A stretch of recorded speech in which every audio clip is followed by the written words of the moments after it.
Imagine waking up one morning and the sun does not rise.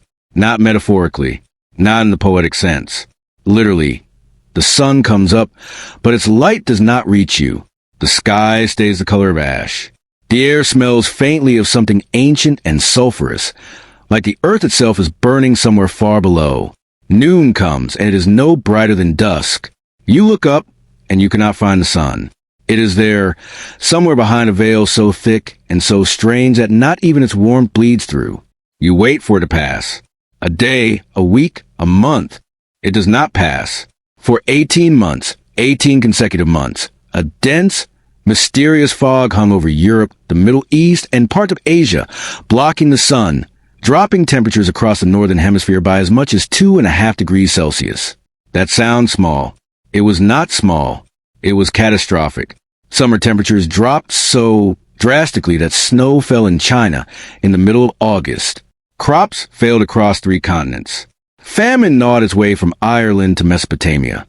Populations that had no understanding of what was happening to them, no science, no satellites, no climate models, could only conclude one thing: the gods had abandoned them. And then, as if that were not enough, the plague came. The year was 536 AD. And according to medieval scholar Michael McCormick, who chairs a Harvard Initiative for the Science of the Human Past, it was, without question, the worst year to be alive in all of recorded human history. This is a story of how one geological event, one volcanic eruption no human being witnessed consciously enough to record, triggered an 18-month atmospheric nightmare, a decade of famine, a pandemic that killed tens of millions, and ultimately shattered the classical world so completely that the ancient era ended not with battle or proclamation, but with a slow, cold, hungry, plague-ridden collapse that nobody fully understood until we pulled it out of the ice more than 1,500 years later. Stay with this, because once you understand 536, you'll understand something essential about how fragile civilization always has been, and how close it has always stood to the edge. In the early months of 536 AD, the people of Constantinople, the gleaming cosmopolitan capital of the Eastern Roman Empire, began to notice something wrong with the sky. Constantinople in the 6th century was the most sophisticated city in the Western world. Its population numbered in the hundreds of thousands. Its streets were lined with marble. Its harbor connected trade routes from Egypt to the Black Sea. Its emperor, Justinian I, was in the early stages of what he imagined would be the greatest imperial project in centuries, the reconquest of the Roman West. The city had money, power, ambition, and the full cultural inheritance of Greco-Roman civilization humming through its veins. And then the light changed. The Byzantine historian Procopius, a man who wrote with a precise, sometimes chilling detachment of a court journalist, recorded what happened in language that still makes modern readers stop cold. He wrote that in the year 536, the sun gave forth its light without brightness, like the moon, throughout the whole year. He described it as an ominous portent. He noted that men were free neither from war, nor pestilence, nor any other thing leading to death. Procopius was not a man given to exaggeration. He wrote what he saw. What he saw was the sun appearing as a dim, pale disk in a sky that never fully brightened. Even at midday, he saw this for months. He saw summer that year deliver temperatures so cold that crops across Anatolia, modern-day Turkey, withered before they could mature. He saw the people of Constantinople growing confused and frightened, then increasingly desperate for an explanation. They were not alone.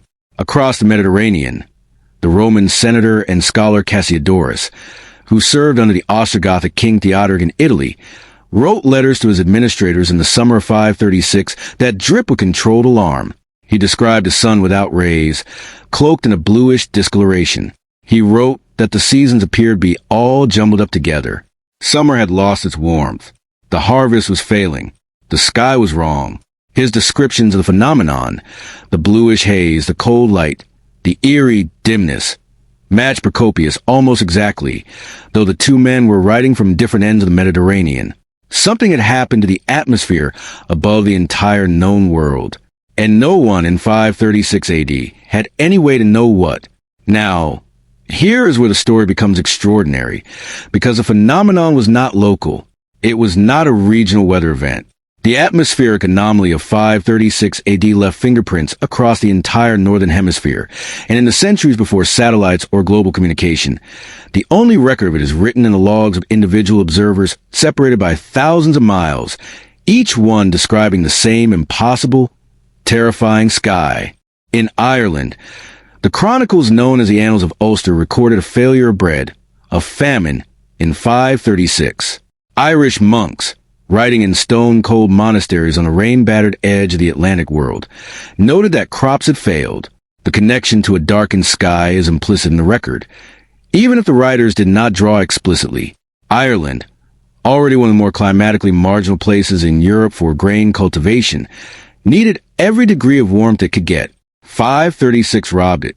In China, the situation was being recorded with the detailed, obsessive precision of the imperial court historians. The records of the Northern Wei and Western Wei dynasties describe summer frosts and summer snows in 536, and in the years immediately following. Chinese texts describe droughts in some regions and catastrophic cold in others, with snowfall in August, in the Hushi Corridor in the northwest of the country. A famine so severe followed that the sources record mass deaths among the peasant population. One source describes summer temperatures so cold that people froze. In the middle of summer, read that again slowly. Snow, in August, in China. This is the part of the story where the geography starts to work on you. Because we're talking about Ireland, Constantinople, Italy, and China all recording the same phenomenon. A dim sun, failed harvest, and unnatural cold in the same short window of time. At a period in history when these civilizations had essentially no contact with each other and certainly no ability to coordinate their record-keeping. What does it take to darken the sky over the entire Northern Hemisphere simultaneously?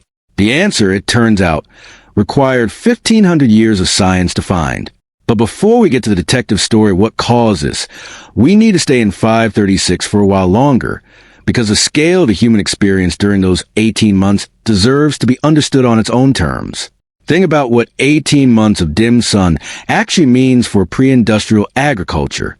The people of the ancient world lived by the sun in the most literal possible sense. There was no alternative food supply chain to call upon. There were no refrigerated stockpiles of imported grain waiting in government warehouses. Well, actually there were some in Constantinople and Rome, the old grain dole systems. But those stockpiles were not infinite, and they were already being strained by the military campaigns Justinian was running in North Africa and Italy. The margin of error between a good harvest and starvation was always thin for ordinary people in the ancient world. What 536 did was eliminate that margin entirely across an enormous portion of the globe for over a year. Imagine being a farmer in central Anatolia in the summer of 536. You have plowed your field. You have planted your grain.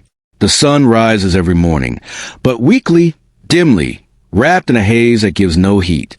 The temperature does not climb the way it should. You watch your wheat grow slowly, too slowly. By what should be harvest time, the stalks are stunted. The grain is undersized or barely formed. You look at your neighbor's field. Same problem. You look at the sky. Same dim, cold. Wrong light has been for months. You have a family. You have a winter coming. And you have almost nothing to show for a full growing season of labor. Now multiply that experience by millions across dozens of different cultures and languages, from Spain to Persia. The psychological impact alone is difficult to fully comprehend. These were societies in which the sun was not just a physical necessity, but a cosmic one. The sun was, in most of the religious traditions of the ancient world, directly connected to divine order. Its light was the expression of divine will. Its reliable return after winter was the proof that the gods were honored and the cosmos was properly maintained. An empire like Justinian's Byzantium framed itself explicitly within a Christian theology of divine favor. The emperor as God's representative on earth, the empire as the earthly mirror of heavenly order. What does it mean when the sun goes dark? For 18 months? Not a temporary eclipse, not a storm, but persistent, months-long dimming of the very source of all warmth and life. With no explanation, no precedent anyone then living could remember, and no end in sight, it meant the gods were angry. It meant the world was sick. It meant something had gone profoundly wrong at the level of cosmic order itself.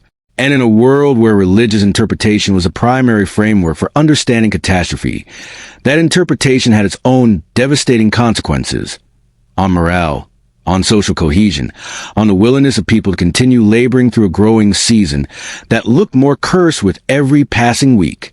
Some historians have pointed to an uptick in apocalyptic religious literature during this period across multiple traditions as potentially connected to the atmospheric events of the 530s and 540s. The sense that the end of something large and real was at hand was not irrational. Something large and real was, in fact, ending, though not the thing people imagined. The classical world was ending. They just did not know it yet. And it would get much worse before anyone could even begin to see what was coming. Because 536 was not a single bad year. It was the opening act of something historians now call the Late Antique Little Ice Age, a prolonged period of climatic instability that would stretch, in various forms, to the 540s, the 550s, and into the early decades of the 600s. The year 536 was the sharpest, most dramatic moment of that catastrophe. But it was not alone. There would be two more major volcanic eruptions, in 540 and 547, that would punch additional sulfur into the atmosphere, each one hitting a population that had not yet recovered from the last blow. And in 541, something arrived from Egypt that no dim sun or failed harvest had prepared anyone for. Something that would finish what the fog had started. But that is the next chapter. First, we need to go further, much further, to understand the true global scale of what 536 set in motion. Because the story of this catastrophe is not a European story, or even a Mediterranean story. It is a planetary story. And on the other side of the world, in places Procopius had never heard of, the same catastrophe was already tearing civilizations apart.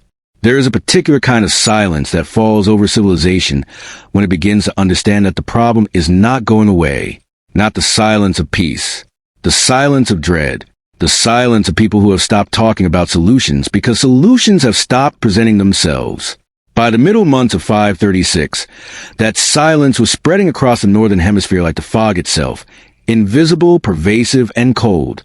In every major civilization hugging the latitudes between the tropics and the Arctic, the same slow realization was dawning.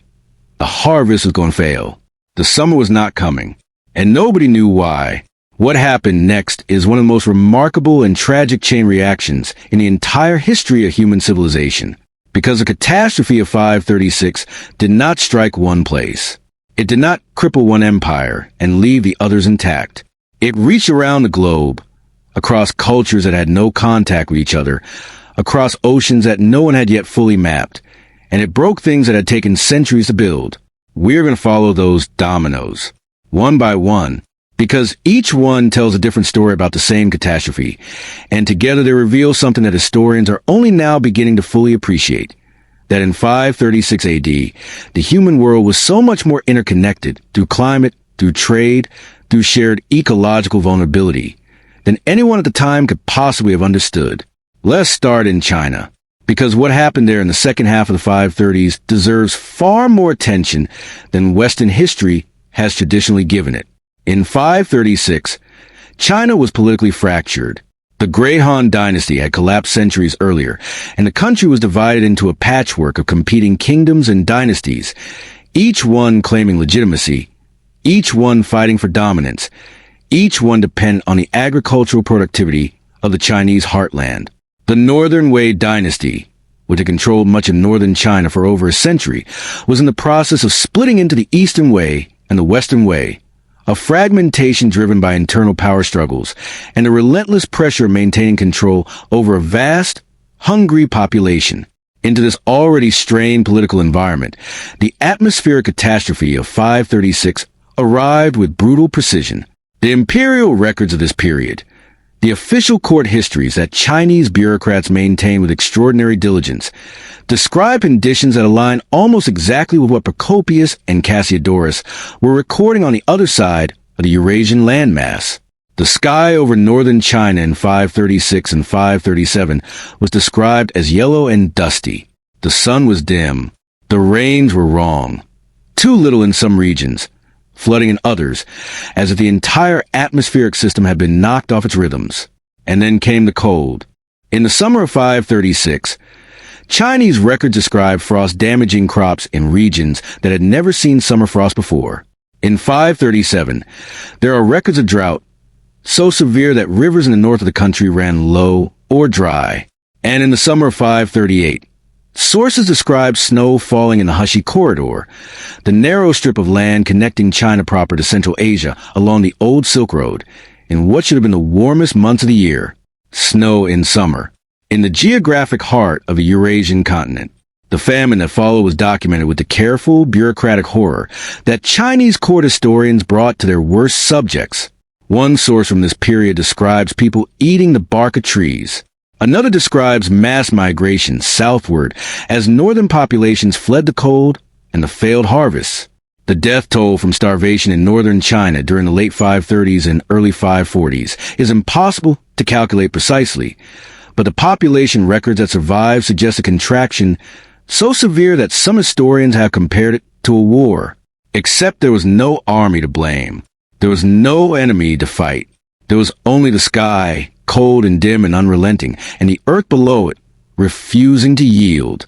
Now here is a detail that should stop you cold, and I use that word deliberately.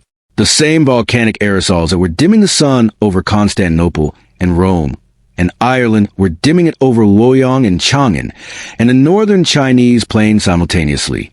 The same sulfur-rich particles suspended in the stratosphere 18 miles above the Earth were scattering sunlight away from crops in Anatolia and crops in Shaanxi province at exactly the same moment. A Byzantine farmer and a Chinese peasant, separated by 5,000 miles, with no shared language, no shared religion, no shared political framework, and no knowledge of each other's existence, were having almost exactly the same catastrophic summer. Looking up at almost exactly the same ruined sky, watching almost exactly the same crops fail. That is a true measure of what 536 was. Not a regional disaster, a planetary one. But the story does not end at the edges of the Eurasian landmass, because the atmospheric disruption of 536 had consequences that reached even further than the fog itself. Consequences carried not through the air, but through the ocean.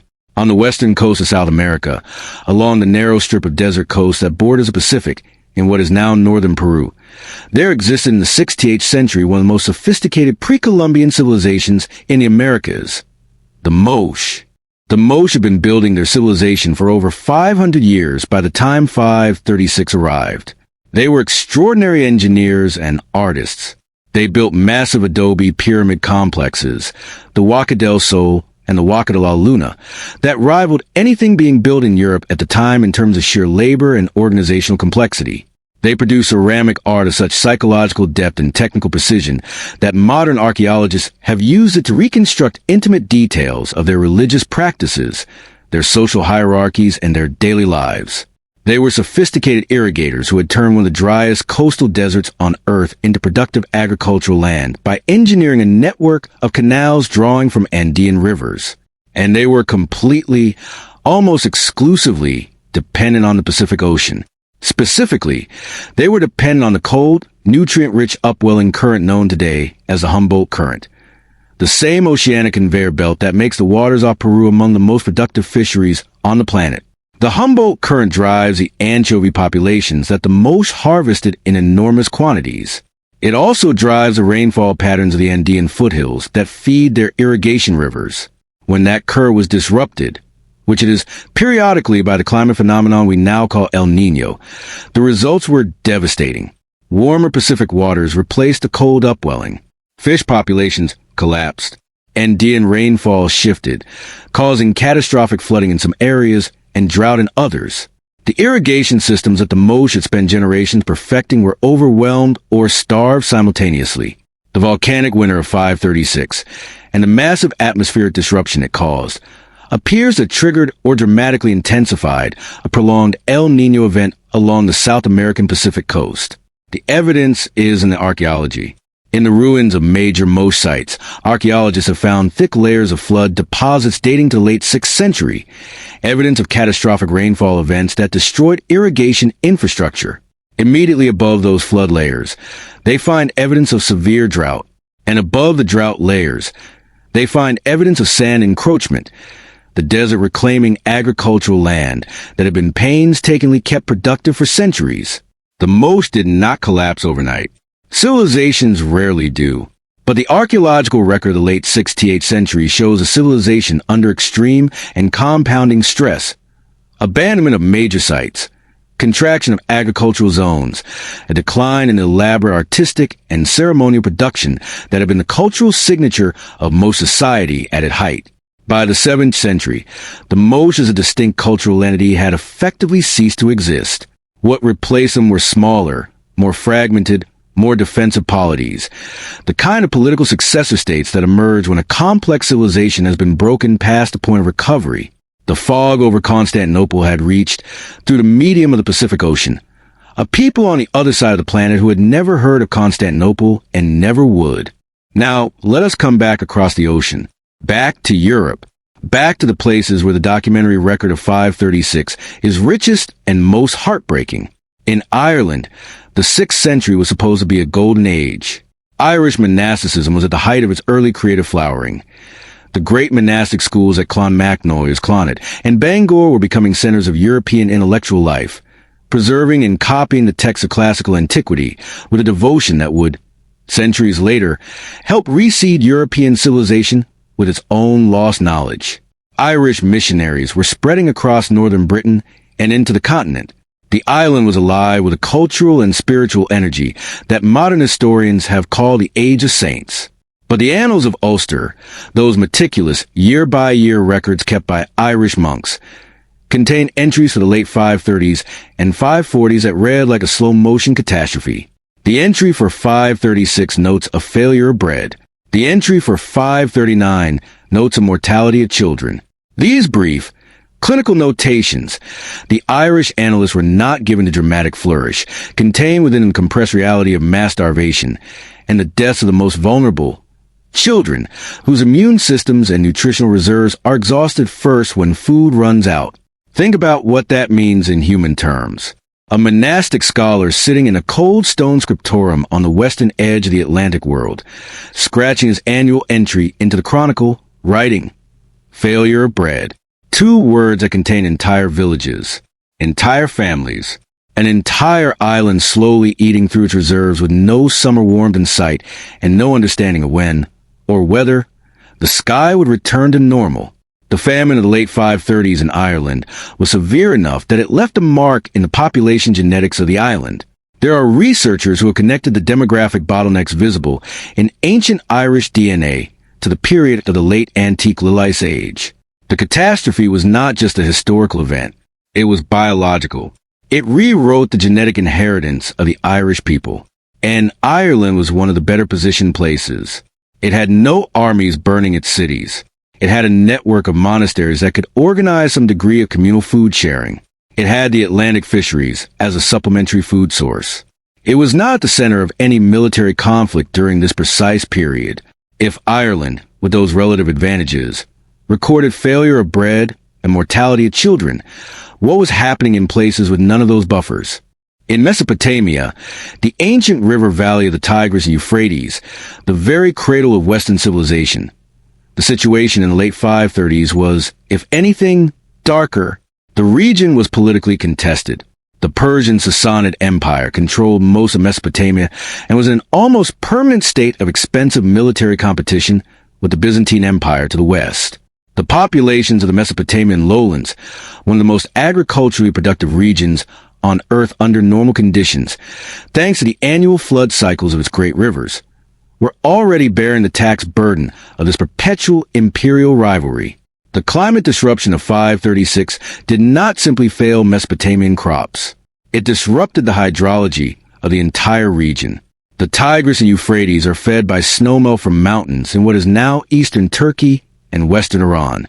When atmospheric temperatures drop dramatically across the region, the snowpack and melt patterns change.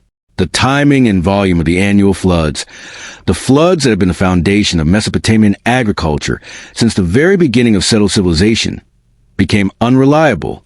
Syriac Christian chronicles from this period describe famines in the Mesopotamian region during the late 530s. They described the poor eating grass. They described communities in the countryside being abandoned as people fled to the cities looking for food, only to find that the cities had little more to offer. They describe a landscape of desperation so complete that it functioned, in the minds of the writers, as a sign from God, specifically a sign that divine punishment was at hand. These writers were not wrong that something cosmic was happening. They were simply wrong about the mechanism. The mechanism was sulfur, aerosols, ice, the upper atmosphere. But they had no way to know that. All they knew was that the sky was wrong, and people were dying, and the world felt like it was ending. And, in a very real sense, in the most historically meaningful sense, it was because the famine of the late 530s was not just killing people. It was weakening them.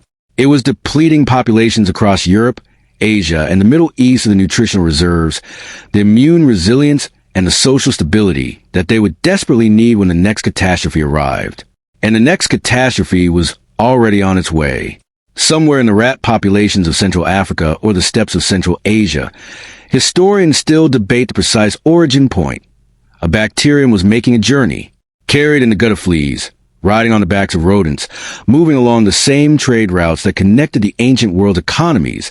A microscopic killer was traveling westward and northward into the starving, weakened, desperate body of the classical world. It would arrive in Egypt in 541. By 542, it would be in Constantinople, and by the time it was done, it would kill somewhere between 25 million and 50 million people, roughly half the population of the Mediterranean world, and it would finish what 536 had started. But before we get to the plague, we need to answer the question that has been hanging over this entire story since the beginning. What caused the fog? What was the thing that darkened the sky over the entire Northern Hemisphere for 18 months in 536 AD? The answer was buried in the ice. 2 miles down in the frozen archives of Greenland and Antarctica, preserved in bubbles of ancient air and layers of compacted snow, was the evidence that would, 15 centuries later, finally give the catastrophe a name. And finding it required some of the most remarkable scientific detective work in the history of climate research. There's a library on this planet that almost nobody knows exists. It has no walls, no shelves, no librarians. It stretches across 2 polar ice caps and holds within a continuous, unbroken record of every major atmospheric event that has occurred on Earth for the past 800,000 years. Every volcanic eruption, every period of industrial pollution, every dramatic shift in global temperature, every catastrophic release of sulfur into the upper atmosphere. All of it preserved perfectly, immaculately, in microscopic chemical detail. In the layered ice of Greenland and Antarctica, the library does not use words. It uses chemistry. And when scientists finally learned to read it, one of the first things it told them was the truth about 536 AD. The story of how we cracked this particular cold case is itself a remarkable piece of human ingenuity. And it matters for this documentary not just as a scientific footnote, but as a fundamental part of the story. Because without the ice core evidence, 536 AD remained a mystery, a haunting collection of ancient complaints about a dim sun and failed crops, separated by thousands of miles, connected only by the suspicion that something large had happened. With the ice cores, the mystery dissolved into something even more extraordinary than the mystery had been: certainty. Precise, datable, chemically specific certainty about the worst year in human history. So let us go to the ice. The science of ice core analysis begins with a simple and almost poetic fact. Snow does not melt in Greenland and Antarctica. It falls and it stays, and over decades and centuries of millennia, it compresses under the weight of the snow above it into ice, dense, crystalline, and extraordinarily information-rich. Each year's snowfall creates a distinct layer, chemically different from the layers above and below it, marked by the specific atmospheric chemistry of that particular year. Sulfur dioxide from volcanoes, nitrates from lightning strikes, lead particles from Roman smelting operations, carbon traces from massive wildfires. The ice captures all of it, locks it in, and preserves it for as long as the ice itself survives. Glaciologists extract this information by drilling down into the ice cap, sometimes 2 miles or more, and pulling up cylindrical cores of ice that read, when analyzed like a chemical autobiography of the atmosphere. The deeper you go, the older the ice. The older the ice, the further back you can read. The first major ice core projects began in the 1960s and 1970s, driven by Cold War-era scientific investment in the Arctic. The early researchers were primarily interested in understanding long-term climate cycles, the rhythms of ice ages and interglacial periods. But as the analytical techniques became more precise, scientists realized they could do something even more dramatic. They could identify specific individual volcanic eruptions by the chemical signatures they left in the ice. A large volcanic eruption injects sulfur dioxide into the stratosphere, the layer of atmosphere roughly 6 to 30 miles above the Earth's surface. Once in the stratosphere, the sulfur dioxide converts into sulfate aerosols, tiny, highly reflective particles that spread globally in the stratospheric winds and persist for months or years, gradually settling back to Earth. As they settle, some of them fall on the polar ice caps, where they are incorporated into that year's ice layer, leaving a chemical spike in the sulfate record that is unmistakably volcanic in origin. The spike for 536 was there, waiting, 2 miles down in the Greenland ice. When researchers first identified a significant sulfate spike in Greenland ice cores corresponding to the mid-68th century, it confirmed what the historical texts had been suggesting for years, that something volcanic had happened. Something large enough to inject a massive quantity of sulfur into the global stratosphere. Something that had left its chemical fingerprint not just in the ice of Greenland, in the north, but also, crucially, in the ice cores of Antarctica on the other side of the planet. When a volcanic eruption appears in both polar ice records simultaneously, that tells you something important. It tells you the eruption was large enough and explosive enough to inject material into the stratospheric circulation, which is global. It flows around the entire planet, distributing volcanic aerosols across both hemispheres within months. A purely regional eruption shows up in one polar record, but not the other. A truly global atmospheric event shows up in both. 536 showed up in both. Now, knowing that a volcanic eruption caused the atmospheric catastrophe of 536 is one thing. Knowing which eruption, which specific volcano, in which specific location, on which specific date, is another matter entirely. And this is where the detective work becomes genuinely extraordinary. For decades after the ice core evidence was first identified, the source of the 536 eruption was one of the most contested questions in paleoclimatology. The candidates were spread across a wide geographic range. Some researchers pointed to a volcano in North America, possibly in the Aleutian Islands of Alaska. Others suggested Central America. Others proposed an Asian source. The ice core data confirmed the event. It did not, on its own, provide an address.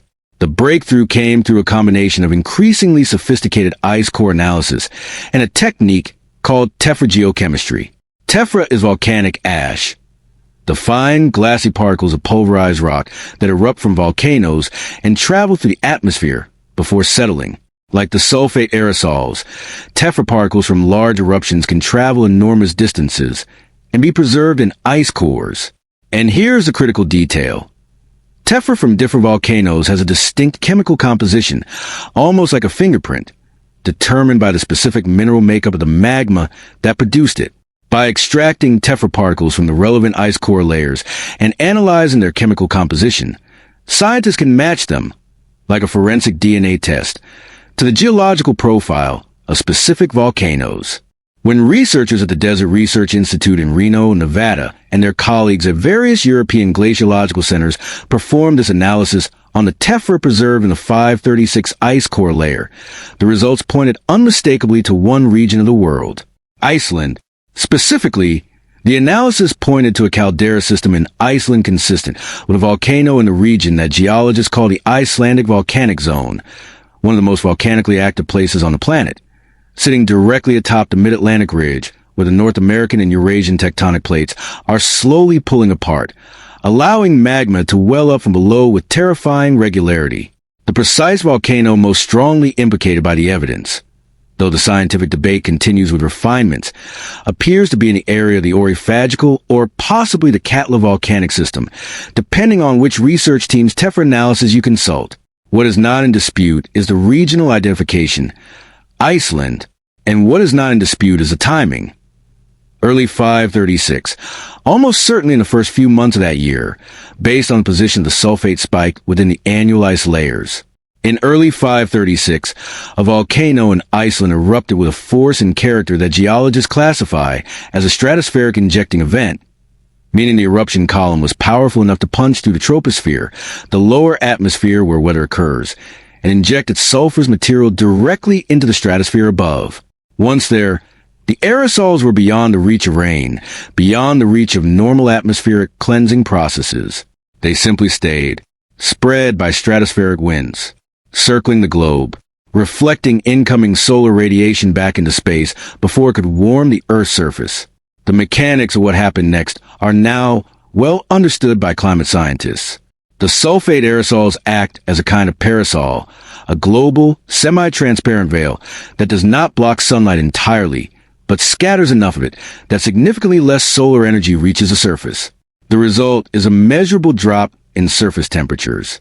For small eruptions, this cooling effect is minor and lasts perhaps a year or two. For large, stratospheric injecting eruptions, the cooling can be severe, 1.5 to 3 degrees Celsius over the Northern Hemisphere, and can persist for 2 to 3 years before the aerosols finally settle out. The 536 event was not small. Tree ring data. Another extraordinary paleoclimate archive, in which the width and density of annual growth rings records the temperature conditions of each growing season, confirms this with stark clarity. Trees growing in Europe, Asia, and North America in the years 536 through 545 show some of the narrowest, most stunted growth rings in the entire 2,000-year tree ring record. The 540s were the coldest decade in the Northern Hemisphere in the past 2,300 years. 2,300 years. To put that in context, the coldest period in more than 2 millennia of Northern Hemisphere climate history begins with the volcanic eruption of 536. The eruption that no one in 536 knew had happened. The eruption that occurred on an island that most of the civilizations it affected had never heard of. The eruption that nobody recorded in real time because it was happening in one of the most remote, sparsely populated places on Earth. A volcano erupted in Iceland, and the world went cold. But the full story of the 536 event is actually more complicated than a single eruption. And this is the part that even many educated people who know something about this history do not fully appreciate. Because 536 was not the only eruption. When researchers analyzed the Greenland and Antarctic ice cores in greater detail, they found not one sulfate spike in this period, but 3. The first and largest in 536. A second, significant spike in approximately 540. And a third in 547. 3 major volcanic events within 11 years.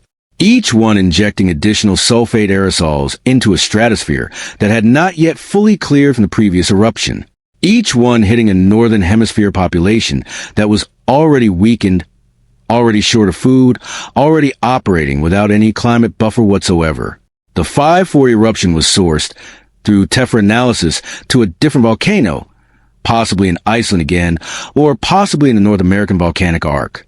The 547 event appears to have come from yet another source.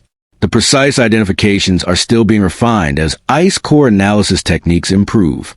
What is not in dispute is the cumulative effect. Michael McCormick, the Harvard scholar who has done perhaps more than any other single researcher to synthesize the historical and scientific evidence for this period, described the combined effect of these 3 eruptions as the beginning of one of the worst periods to be alive in history. He chose his words carefully. He was not speaking loosely. He was describing what the evidence, taken in its totality, actually shows. 3 eruptions in 11 years. Each one cooling the planet.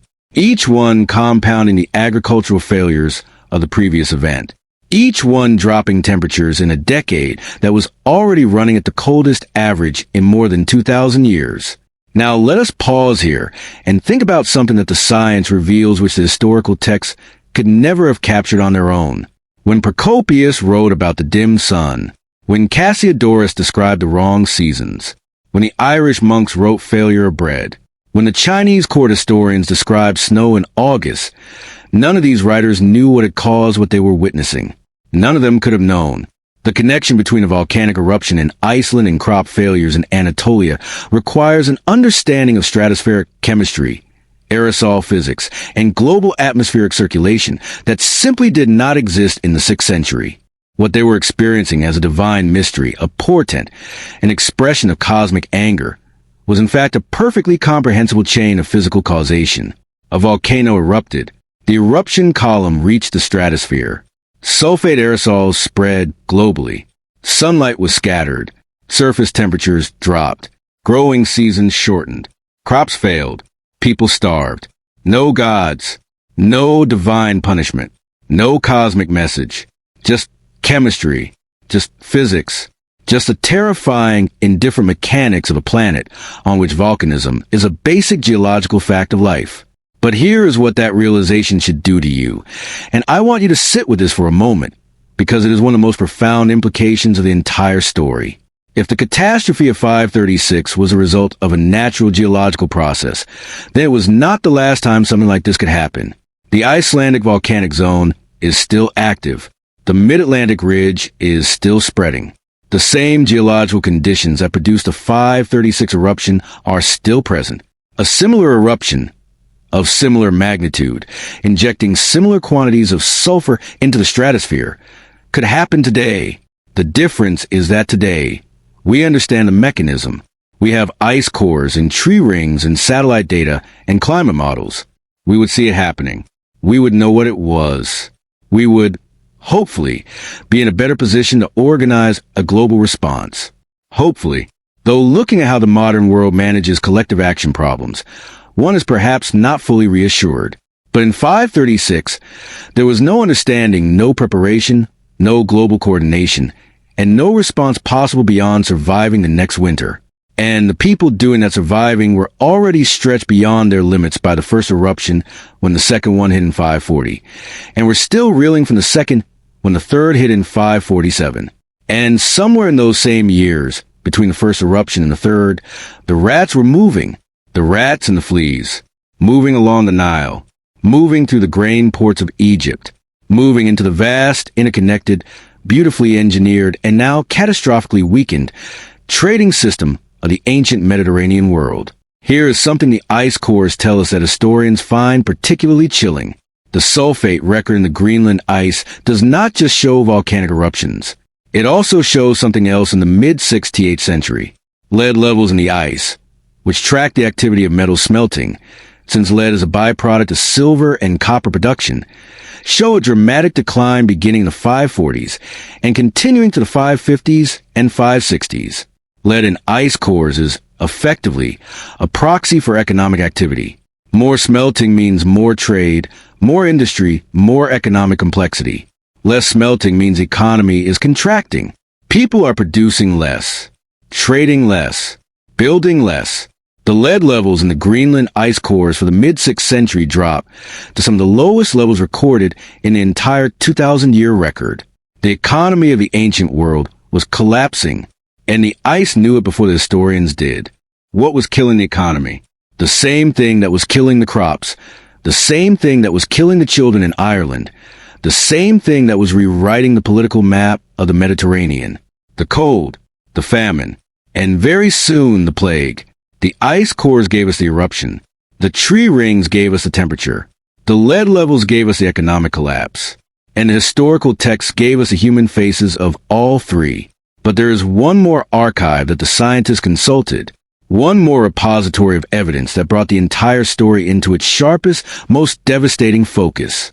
Human teeth, specifically the teeth of plague victims, buried in mass graves across Europe and the Middle East, preserved for 15 centuries in the cold earth, and carrying, in the ancient DNA locked within their calcified roots, the molecular signature of something that would end what the volcanic winter had merely begun.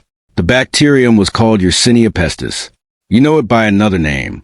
You know it as the plague. And what the ancient DNA from those teeth revealed about where it came from, how it moved, and why it was so catastrophically lethal to precisely this population, in precisely this decade, is a story that completes the catastrophe of 536. Because the volcanic winter did not just kill people directly. It did something subtler and ultimately more deadly. It created the perfect conditions for a pandemic. It weakened immune systems through malnutrition. It drove populations into cities and away from abandoned rural lands, concentrating potential hosts. It disrupted the animal populations, the rodent populations that carried the disease, pushing them into new territories and new contact with human settlements. 536 made the plague possible, made it inevitable, almost prepared the body of the ancient world for the infection the way a long illness prepares a patient for pneumonia, not by causing a new disease, but by ensuring that when it arrived, there was nothing left to fight it. The worst year in human history was not just a year of darkness and cold. It was the first chapter of a story that would run for another 15 years before the ancient world finally, completely, and irreversibly broke. And that story, the story of Justinian's Plague, the pandemic that finished what the fog had started, is where we are going next. There's a moment in the historical record of 541 AD that reads like the opening line of a horror story. A disease appears in the port city of Pelusium, on the northeastern edge of the Nile Delta, in Egypt. It kills quickly. It kills in ways that observers find deeply, viscerally wrong, the body doing things to itself that no illness they have ever encountered has done before. It spreads from Pelusium to Alexandria, the great Mediterranean port city, within weeks. From Alexandria, it moves into the shipping lanes. And from the shipping lanes, it moves into the entire connected world of the ancient Mediterranean with a speed and lethality that no one in 541 has any framework for understanding. Within a year, it is in Constantinople. Within a decade, it has killed between 25 million and 50 million people. Within a generation, it has permanently broken the political and economic spine of the classical world. This is a Justinian Plague, the first great pandemic in recorded history. And to understand why it was so catastrophic, why it killed so many so fast, why it broke so much that it survived so long, you need to understand what the years between 536 and 541 had done to human beings who were about to encounter it. Let us begin with the biology, because the biology of this disease is not just medically interesting, it is historically essential. It explains everything about why this particular pathogen, arriving in this particular decade, produced consequences that no previous epidemic had produced, and that would not be matched again until the Black Death of the 14th century, which was, as it happens, caused by the exact same organism. The bacterium responsible for the Justinian Plague was Yersinia pestis.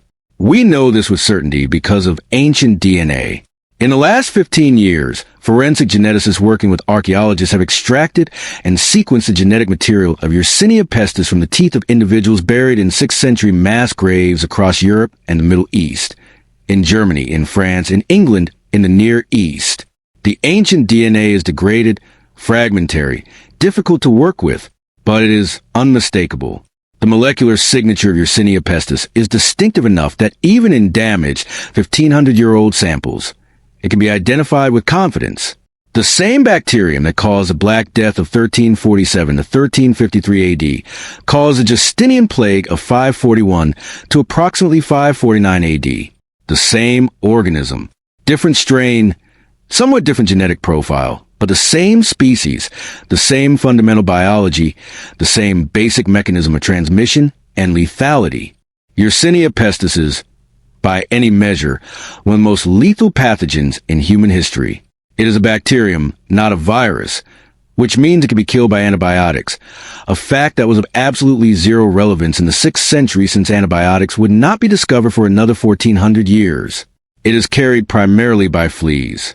Specifically, the oriental rat flea, Xenocilichiopes, which preferentially infests the black rat, Ratus ratus, one of the most successful commensal rodents in human history, meaning one of the rodents most adept at living in close proximity to human settlements and exploiting human food stores. The transmission cycle works like this. The flea feeds on an infected rat. The bacterium multiplies in the flea's digestive system, eventually blocking the flea's stomach entirely. The flea becomes, in a horrifying biological sense, perpetually hungry, biting more frequently and more desperately than a healthy flea would. When this blocked, frenzied flea bites a new host, another rat or a human. It regurgitates the blockage into bite wound, injecting a dose of Yersinia pestis directly into the new host bloodstream. In humans, the bacteria moves rapidly to the lymph nodes, the filtering stations of the immune system. There it multiplies explosively, causing the lymph nodes to swell into grotesque, painful masses that contemporaries called buboes, giving the disease its most famous name, bubonic plague, left untreated. And in the 6th century, there was no treatment worth the name. Bubonic plague kills between 30 and 60% of those infected within 2 to 10 days. But it does not stop there. In some cases, the bacterium enters the bloodstream directly, causing septicemic plague, a systemic infection that moves faster than bubonic form and kills with a speed and totality that contemporaries found almost supernatural. In other cases, the bacterium reaches the lungs, causing pneumonic plague, a pulmonary form that can be transmitted directly through respiratory droplets without the need for a flea vector, and that kills close to 100% of those infected without treatment, usually within 24 to 48 hours. In the 6th century, with no antibiotics, no understanding of germ theory, no effective quarantine protocols, and a population already severely weakened by 5 years of famine and cold, all 3 forms of the disease were present and active. Let that settle for a moment.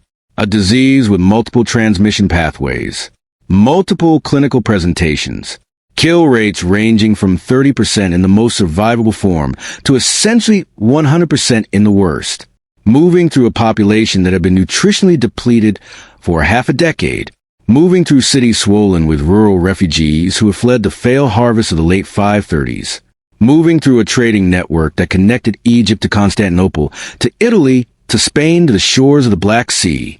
The ancient world had seen epidemics before. It had seen the Antonine Plague of the 2nd century, probably caused by smallpox, which had killed millions.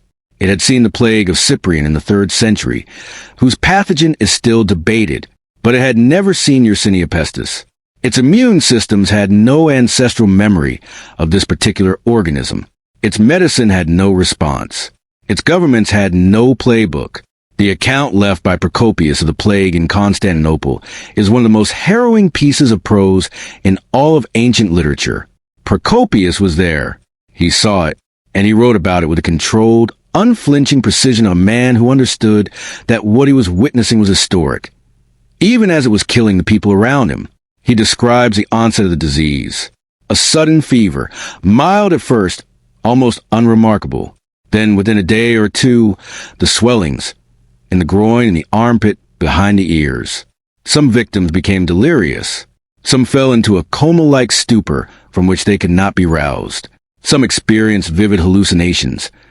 Procopius describes people who believed they were being attacked by phantoms, spectral figures that came to them in their illness and announced their imminent death. Others became manic, violent, unable to rest. He describes the death rate in Constantinople at its peak. He writes that at the height of the epidemic, the city was losing 5,000 people per day. Some estimates he recorded went as high as 10,000 per day. Modern historians debate these figures. Ancient numerical estimates are notoriously unreliable, often rounded, sometimes symbolic rather than literal. But even discounting significantly for ancient hyperbole, the death rate in Constantinople during the peak months of 542 was staggering. The city, which at its height may have held 500,000 people, lost somewhere between a quarter and half of its population in that single outbreak. The infrastructure of death simply could not keep up. Procopius describes bodies stacked in the streets because there was no one left to bury them. He describes buildings commandeered as emergency morgues. He describes the Byzantine navy being pressed into service to carry the dead across the Bosphorus to be buried in mass graves on the Asian shore. The Emperor Justinian himself contracted the plague and survived, one of the more consequential survivals in history. Though whether it was actually fortunate for the empire is a question we will return to. His recovery was celebrated, but the court around him had been devastated.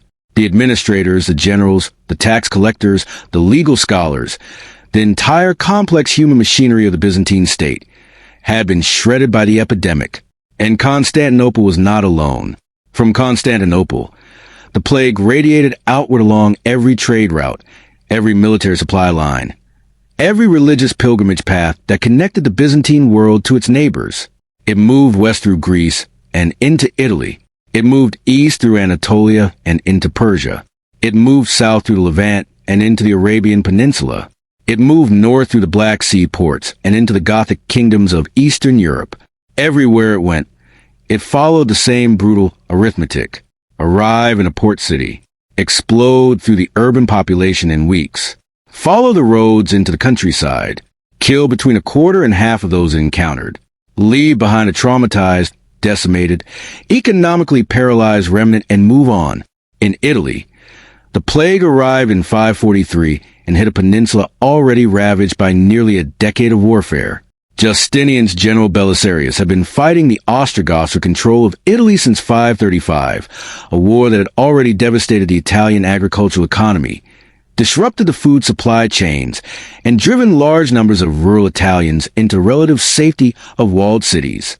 Those packed, poorly fed, stress-weakened urban populations were perfect vectors for Yersinia pestis. The city of Rome, which had already shrunk dramatically from an imperial peak population of perhaps 1 million to something closer to 100,000 by the 68th century, was hit by multiple waves of the plague over the following decades. Each wave killed thousands. Each wave left the city smaller, poorer, more desperate, more dependent on charity and church organization for basic survival. The great aqueducts that were the engineering glory of Roman civilization began to fall into disrepair because there were no longer enough skilled workers to maintain them. The circus and the baths, the public spaces that had defined Roman urban identity for centuries, fell into disuse. The city that had once governed an empire of 60 million people was becoming, slowly and terribly, a medieval town huddled among magnificent ruins that no longer had the population or the knowledge to maintain. In Persia, the Sassanid Empire experienced a plague with an intensity that matched or exceeded the Byzantine experience. The Sassanids and the Byzantines have been locked in a catastrophically expensive series of wars for most of the 6th century, wars that had drained both empires of treasure, manpower, and administrative capacity.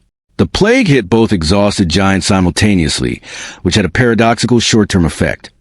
It temporarily reduced the intensity of Byzantine-Sassanid warfare, simply because both sides lacked the healthy manpower to fight effectively. But the medium-term consequence was something neither empire could have anticipated.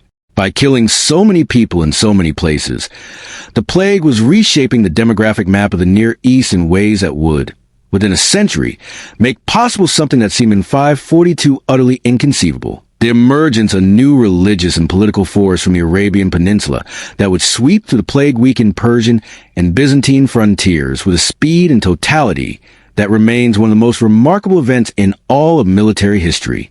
The rise of Islam, which transformed the Near East in the 7th century, was not caused by the plague. It was caused by a complex interplay of religious vision, political genius, tribal solidarity, and military effectiveness. But it was enabled, in ways historians are increasingly willing to acknowledge, by the demographic devastation that the Justinian Plague had inflicted on the Persian and Byzantine empires. The frontier populations that Islam's armies encountered in the 630s and 640s were thinner, more fragmented, more economically depleted, and less politically cohesive than they would have been without a century of plague and climate catastrophe. History does not move in straight lines, but it does move along the paths that geology and biology prepare for it. Now, let us return to the question of why. Not why the plague was lethal. We understand that mechanism. But why here? Why now? Why did Yersinia pestis, which had almost certainly existed as a pathogen for centuries before the 68th century, choose this particular decade to emerge from its reservoir populations in Central Asian rodents and detonate across the civilized world? The answer, increasingly, points back to 536. The connection is not simple or monocausal. Historians are careful about overdetermined explanations, and rightly so. But the chain of causation from a volcanic winter to the pandemic is real, and it operates through several distinct mechanisms. The first is the most obvious: malnutrition. The famine years of 536 through 541 left the populations of Europe and the Mediterranean world in a state of chronic nutritional deficiency. Malnutrition does not just feel bad. It systematically dismantles the immune system. It reduces the production of white blood cells. It compromises the integrity of mucosal barriers, the body's first line of defense against infection. It depletes the reserves of vitamins and minerals that immune function depends on. A malnourished human being is, in immunological terms, a fundamentally different and far more vulnerable organism than a well-nourished one.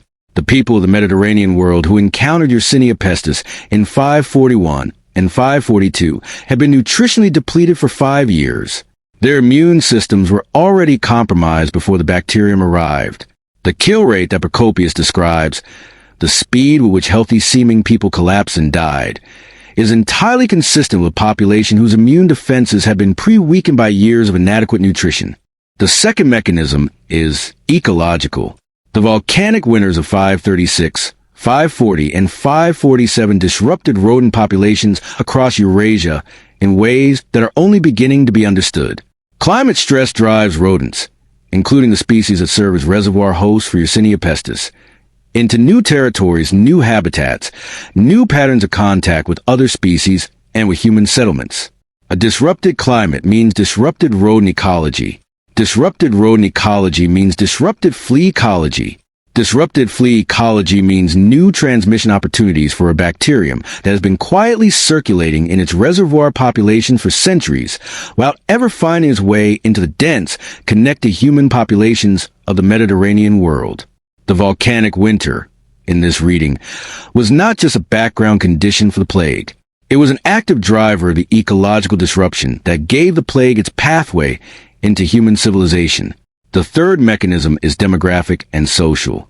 The famine years drove massive population movements. Rural people fleeing to cities in search of food, refugees crowding into ports and capitals, social disruption breaking down the normal patterns of quarantine and isolation that traditional communities had developed over centuries of experience with epidemic disease. The movement of people means the movement of rats. The movement of rats means the movement of fleas. The movement of fleas means the movement of Yersinia pestis. The volcanic winter created the conditions. The famine concentrated the populations. The plague ignited in that concentration and burned. What was it like to live through this as an ordinary person? We have some sense of it from the accounts of survivors, most of them churchmen, since the church was one of the few institutions that maintained both the literacy and the organizational stability to keep records during this period. And what those accounts describe is a psychological as well as physical catastrophe. The speed of death was one of the most destabilizing features. A person could appear healthy in the morning and be dead by nightfall. Procopius described this. John of Ephesus, a Syriac Christian bishop who traveled to the eastern Mediterranean during the height of the plague and left one of the most detailed eyewitness accounts of the pandemic, describes walking through landscapes of the newly dead, bodies in fields, bodies in houses, bodies in ships drifting crewless in harbor. He describes seeing, in one area of Anatolia, entire villages standing empty, not burned, not looted, not destroyed, simply empty. The population had died so fast that there had been no time to bury the dead or organize any kind of response. John of Ephesus was a meticulous observer. He was also a man of deep religious faith, and his account of the plague is shot through with the attempt to find theological meaning in what he was witnessing. He could not find it. What he found instead was something that reads, across 15 centuries, as something close to existential despair. The recognition that the world he had known was gone, and that what was replacing it was something he did not have the categories to understand.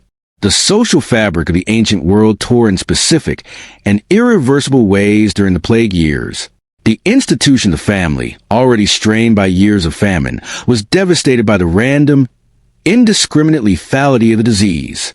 Parents died and left children with no one to raise them.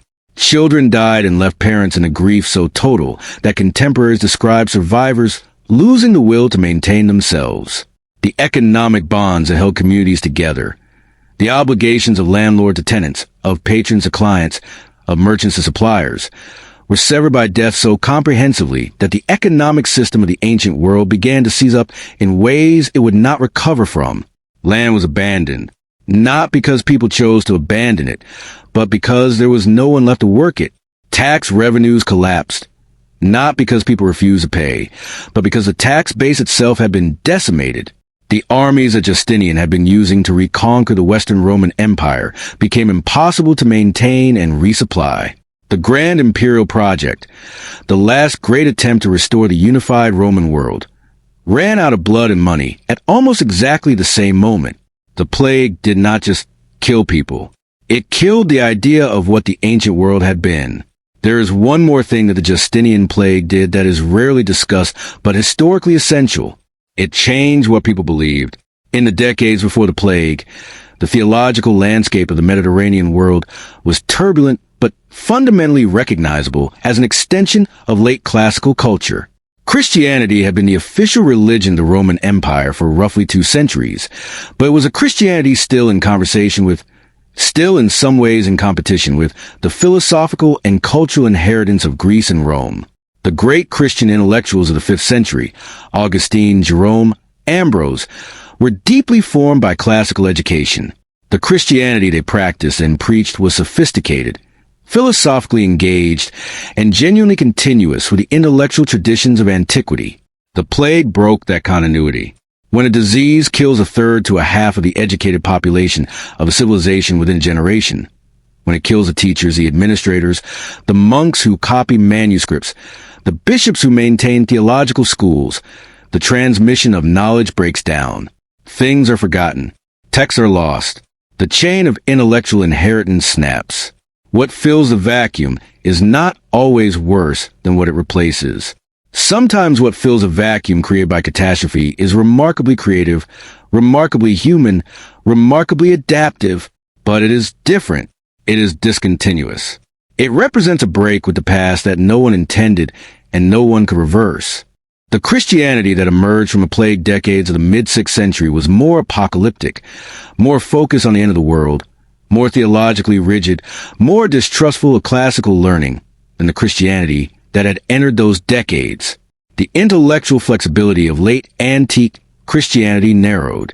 The engagement with Platonic philosophy, with Roman legal tradition, with Greek science and medicine, all of it contracted because the people who had maintained that engagement were dead, and the people who replaced them had grown up in a world where the sky had gone dark, the harvest had failed, and the bodies of the dead had been stacked in the streets of the greatest city in the world. You cannot grow up in that world and emerge from it unchanged, and neither could the civilization. The last major wave of the Justinian Plague in its initial pandemic phase is generally dated to around 549, with subsequent recurrences continuing for another 2 centuries. The initial pandemic, the first wave and its immediate aftermath, is estimated to have killed between 25 and 50 million people across the Mediterranean world and beyond.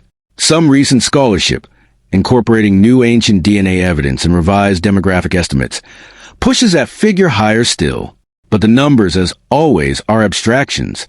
What they represent is a dismantling of something that had taken 1,000 years to build.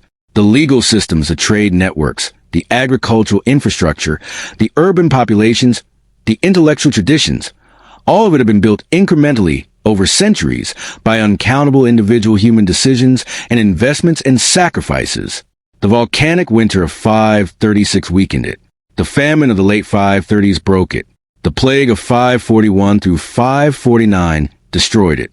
Not quickly, not cleanly, not all at once, but thoroughly, in the way that a structure weakened by water damage, then stressed by an earthquake, then finally struck by fire does not fall dramatically in a single moment. It subsides.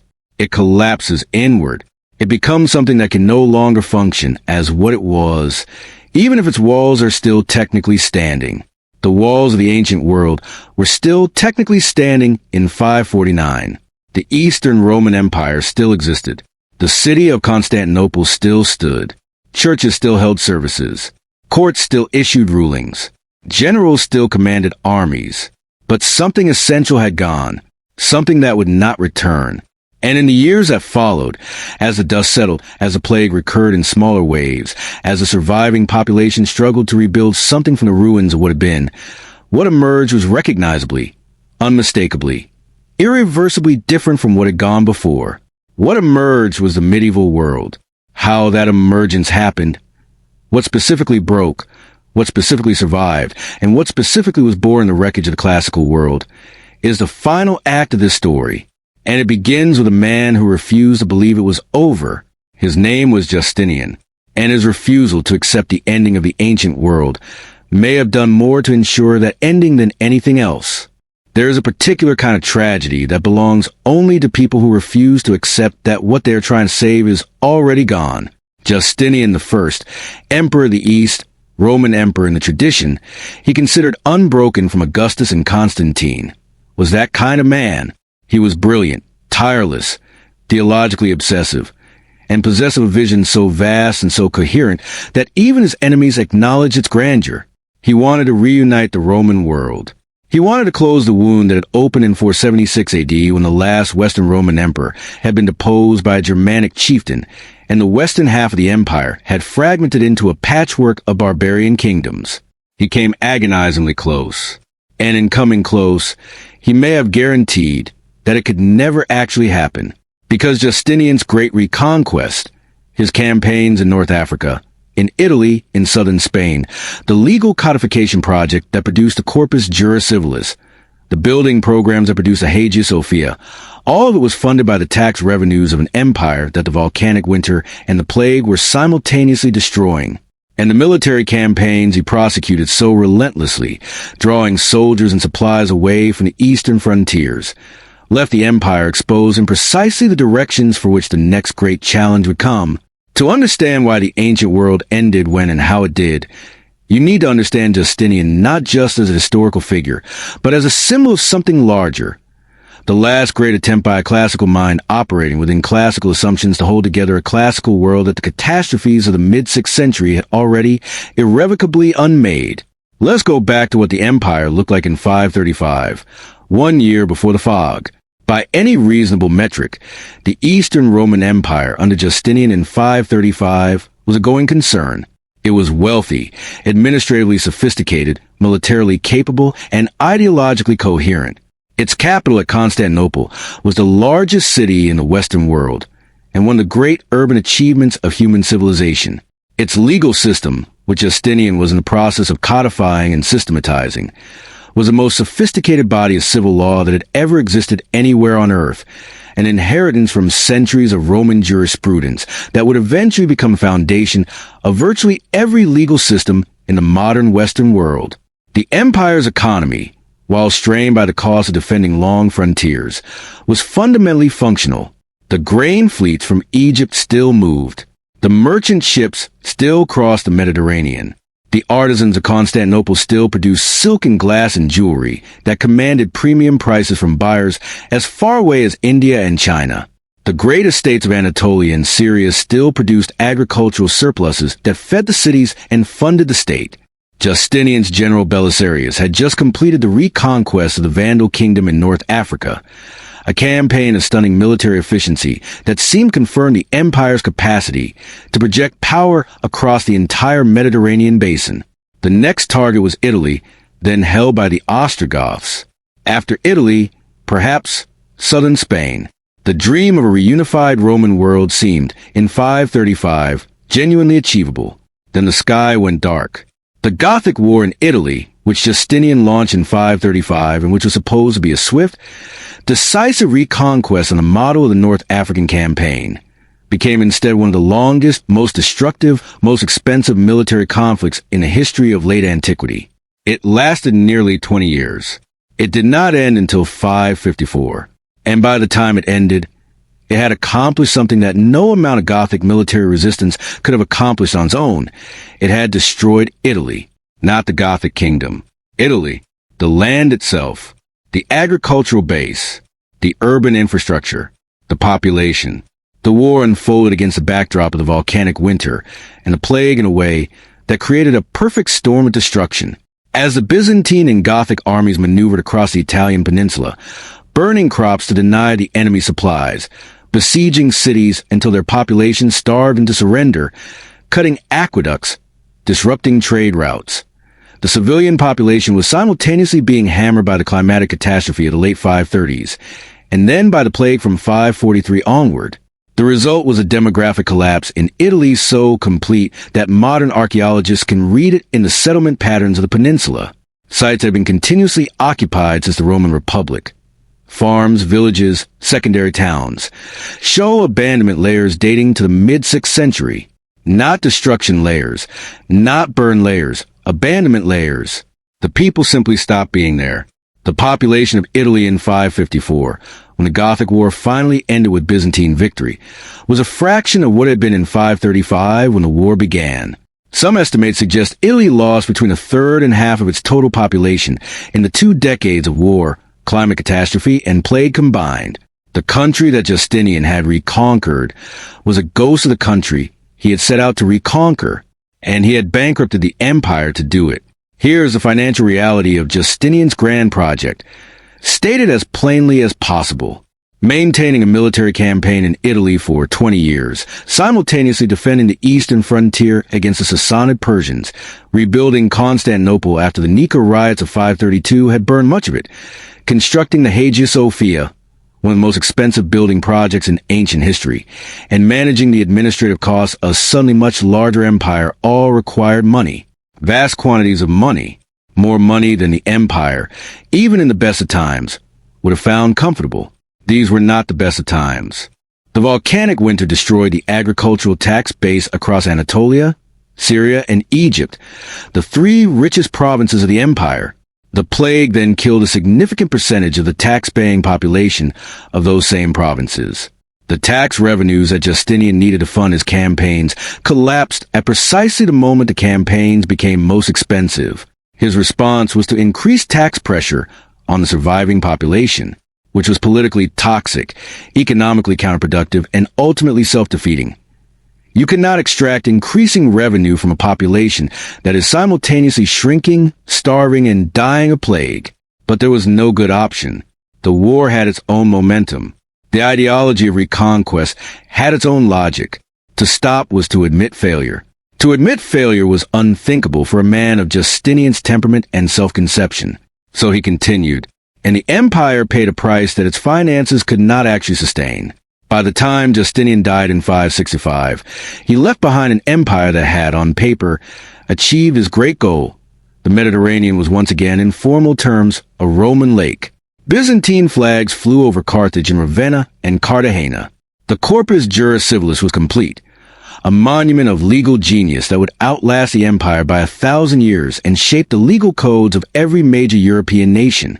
But the empire was exhausted, financially drained, demographically diminished, militarily overstretched across fronts separated by thousands of miles, governing reconquered territories whose populations had been so devastated by war and plague and famine that they generated less tax revenue than the cost of garrisoning them. Within 3 years of Justinian's death, the Lombards, a Germanic people who had been waiting on the northern frontier, invaded Italy and stripped away most of what 20 years of bloody, ruinous war had supposedly secured. Within a generation, most of Justinian's western reconquests had been lost. The last attempt to restore the classical Roman world had failed, not because the vision was wrong, not even entirely because the execution was flawed, but because the world in which that vision might have been achievable had been destroyed by forces that no emperor, however brilliant and relentless, could have anticipated or overcome. The fog of 536 had not just dimmed the sun. It had made Justinian's dream impossible. Now, let us pull back from the Mediterranean and look at the larger picture. Because the story of how the ancient world ended is not just the story of Justinian's failed reconquest. It is a story of a simultaneous, multi-continental restructuring of political power, driven by the same underlying catastrophe that produced a map of the medieval world. In northern and western Europe, the Germanic kingdoms that had established themselves in the former Western Roman territories during the 5th century were also hit by the volcanic winter and the plague. But they were hit differently, and the difference matters enormously. The Germanic kingdoms, the Franks in Gaul, the Visigoths in Spain, the Anglo-Saxons in Britain, were less urbanized than the Byzantine Empire. Their populations were more dispersed. Their economies were less dependent on long-distance maritime trade and more rooted in local agricultural production and local exchange networks. This made them, paradoxically, somewhat more resilient to the specific catastrophe of the mid-6th century. Not immune, not untouched, the plague struck Gaul and Britain as surely as it struck Constantinople. Gregory of Tours, the Frankish bishop and historian whose History of the Franks is one of the essential primary sources for this period, describes epidemic disease sweeping through the Frankish kingdom in the 540s and beyond. He describes it with a mixture of theological interpretation and practical horror that characterizes most 6th century accounts of the plague. But the Frankish kingdom survived the plague decades in better structural condition than the Byzantine Empire, for a counterintuitive reason. It had less to lose. A less complex, less urbanized, less economically integrated society had fewer structural dependencies that could be catastrophically disrupted. The Byzantine Empire's complexity, its grain fleets, its tax administration, its standing army, its long-range trade networks, was also its vulnerability. Pull enough threads and the whole fabric could unravel. The Frankish kingdom had fewer threads to pull. The result was that the catastrophe of the mid-6th century, while devastating across all of Europe, hit the already complex Eastern Empire harder in structural terms than it hit the less complex Western kingdoms. And in the decades following the peak plague years, the center of political gravity in Europe began, slowly, unevenly, incompletely, to shift westward and northward, away from Constantinople, away from the Mediterranean, toward the Frankish heartland of what would eventually become France and Germany, toward the kingdoms that would eventually coalesce into the recognizable political map of medieval Europe. On the eastern frontier, the consequences of catastrophe were even more dramatic. The Sassanid Persian Empire, which had been the Byzantine Empire's great rival for 2 centuries, emerged in the plague years of the 540s and 550s in condition broadly similar to the Byzantine Empire, weakened, depopulated, financially strained, politically unstable. The 2 great powers of the ancient Near East had spent the 6th century grinding each other down in a series of expensive wars that neither could decisively win. By the early 7th century, the Byzantine-Sassanid wars reached a new peak of destructive intensity, a final, apocalyptic conflict from 602 to 628 AD that left both empires in a state of near total exhaustion. The Sassanid Empire actually achieved what Persia had been trying to achieve for centuries. It briefly captured Jerusalem, Egypt, and much of Anatolia. The Byzantine Emperor Heraclius launched a desperate counteroffensive that recovered these territories. Both empires, by 628, had essentially destroyed each other. Into this vacuum, into the political and demographic void left by a century of plague, climate catastrophe, and mutual imperial self-destruction, rode the armies of new faith. The Prophet Muhammad died in 632 AD. Within a decade, his successors had launched military campaigns against both the Byzantine and Sassanid empires. The speed and completeness of the early Islamic conquests, Syria, Palestine, Egypt, and Iraq fallen within a decade. Persia itself conquered within 2 decades. North Africa following shortly after, is one of the most astonishing military and political achievements in all of human history. Historians have spent centuries debating why it happened so fast. Part of the answer is the extraordinary religious and political energy of early Islam. The genuine, galvanizing power of a new monotheistic revelation combined with the political genius of the early caliphs and the fighting effectiveness of Arabian tribal warriors motivated by faith and the prospect of wealth. But part of the answer, a part that historians are increasingly willing to acknowledge explicitly, is that the Byzantine and Sassanid empires that the early Islamic armies encountered were shells of what they had been a century earlier. Their frontier populations had been devastated by a century of plague. Their agricultural economies had never fully recovered from the climate catastrophes of the mid-6th century. Their treasuries were empty. Their armies were depleted. Their populations were, in many cases, more interested in relief from Byzantine or Sassanid tax burdens than in defending the empires that imposed those burdens. Syria and Egypt, the 2 wealthiest, most agriculturally productive Byzantine provinces, fell to the early Islamic armies with a speed that contemporary Byzantine observers found almost incomprehensible. Some of them interpreted it theologically as divine punishment for imperial sin or heretical belief. The actual explanation was more material, more geological, more epidemiological. The volcanic winter of 536 had begun a chain of events that made the Islamic conquest not just possible, but, in some structural sense, nearly inevitable. In Britain, the story takes yet another form, and it is a form that has given rise to one of the most persistent legends in the history of the Western world. The withdrawal of Roman administration from Britain in the early 5th century had left the island in a state of political fragmentation, a patchwork of sub-Roman British kingdoms struggling to maintain Roman cultural and administrative practices against the pressure of Anglo-Saxon migration and settlement from the continent. The 6th century in Britain is one of the most poorly documented periods in the island's history. The written sources are thin, fragmentary, and often of questionable reliability. But what the archaeological evidence shows, settlement patterns, pollen records, fauna remains, is a Britain in the mid-6th century undergoing severe stress. Agricultural activity contracted. Settlement sites were abandoned. The pollen record shows a reversion of agricultural land to scrubland and forest in some areas. The botanical signature of the population too reduced or too disrupted to maintain cultivation. The volcanic winter and the plague both reached Britain.